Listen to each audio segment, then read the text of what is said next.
Apa gila kat KM. Jam apa ni? Jom kita review. Memandangkan orang dah tag aku, so aku akan kupaskan apakah jam ini. Kalau korang tengok dekat official website, dia ada tulis kat sini tau, model 155000 SR harga CHF 28,000 franc, Swiss franc macam tu lah. Kalau korang convert direct, harga dia dekat 99,000 retail price. Tapi kita tak nak cakap pasal retail, sebab retail ni bukan semua orang boleh dapat.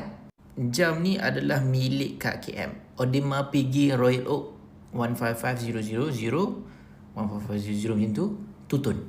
Orang lain jual 138,000 tahun 2016, 10 tahun lepas. Kalau model yang 2022, orang jual 267,000. Tapi harga ni sedikit volatile lah, tak boleh nak percaya sangat kat Chrono ni.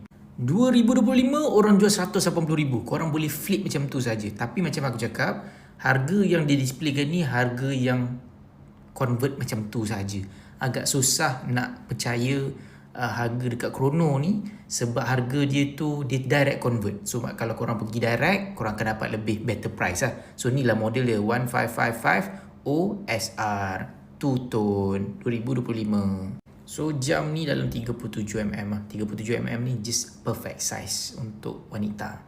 Kebiasaannya perempuan akan pakai 28, 31, 36. 36 pun lelaki dah pakai. Aku pernah je pakai 36.